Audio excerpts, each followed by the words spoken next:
அனைவருக்கும் வணக்கம். நாம் இன்று திருநெல்வேலியில் உள்ள பாளையங்கோட்டை அருகில் இருக்கக்கூடிய மரியாதைக்குரிய எழுத்தாளர், சிறந்த எழுத்தாளர், சமூக பற்றாளர், தேவேந்திரகுல வேளாளர்களுக்கான களப்போராளி மரியாதைக்குரிய தமிழ்மாறன் அவர்களுடைய இல்லத்திற்கு வருகை தந்திருக்கிறோம்.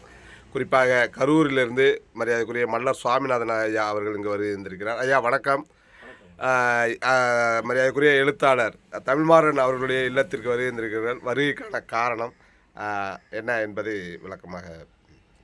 ஐயா ஒரு மரியாதை சந்திச்சு போகலான்னு வந்தோம். முக்கியமாக அவர் ஒரு சிறந்த எழுத்தாளர், சிறந்த களப்போராளி, அரசியல் அனுபவம் மிக்க ஒரு களப்போராளி. அவரை நிறைய பார்த்துட்டு அவருக்கு ஒரு உதவித்தொகை கொடுக்கணும் அப்படின்னு சொல்லிட்டு வந்திருக்கோம். உதவித்தொகையான விளக்கம் காரணம் எதுவும் இருக்காயா? இல்லை, அவர் அதாவது இவ்வளோ பெரிய ஒரு சிறப்பான ஒரு மனிதர். அவருக்கு இப்போ இந்த நேரங்களில் நம்ம உதவி தேவைப்படுது. அதனால் அந்த வேலையை செஞ்சு கொடுக்கலான்ட்டு வந்து. களப்போராளி என்று சொன்னோன்னா ஒரு சின்ன இது என்னென்னா, எந்த வகையான களமாடி இருக்கிறார் என்ன என்பதை சற்று விளக்கமாக. கிட்டத்தட்ட ஒரு 30 ஆண்டுகளாக இந்த சமூகத்துக்கான பயணத்தில் இருக்கிறார். நிறைய பணிகள், அது நிறைய களத்தில் களமாடி முக்கியமான பணிகளை, சிறந்த பணிகளை, சமுதாயத்துக்கான ஆக்கப்பூர்வமான பணிகளை அவர் செஞ்சிருக்கார். அதனால தான் எங்களுடைய மகாசக்தி இந்திரநாத சார்பாக அவருக்கு இந்த உதவி செய்யணும்னு நாங்கள் முடிவு பண்ணி இங்கே வந்திருக்கோம். உதவி தொகையானது எவ்வளவு என்பதை கூற இயலுமாயா? இல்லை, இப்போ அவருக்கு தேவைப்படுறது, அவருக்கு நாங்கள் ஒரு தற்சமயம் ஒரு 40,000 இப்போ நாங்கள் கொடுத்துருக்கோம்.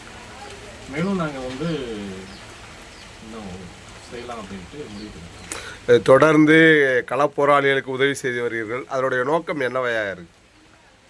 இல்லை, ஆரம்பத்துலேருந்து இப்போ எங்களுடைய எண்ணம் என்னென்னா, ஆரம்பத்துலேருந்து களப்போராளிகள் அவங்கள யாரையும் கண்டுக்கிறது இல்லை சமூகம்.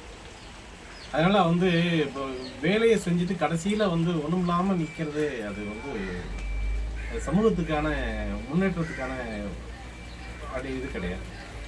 அதனால தான் நாங்கள் அதை இந்த மாதிரி ஒரு சிறந்த ஒரு களப்போராளிகளுக்கு தேர்ந்தெடுத்து அவங்களுக்கு நம்ம உதவி செய்யறதா முடிவு பண்ணிட்டோம். பொருத்தமான களப்போராளிகளை எப்படி, எந்த அடிப்படையில் தேர்ந்தெடுக்கிறீங்க? அவங்க களமாடின விஷயத்தை வச்சு தான்.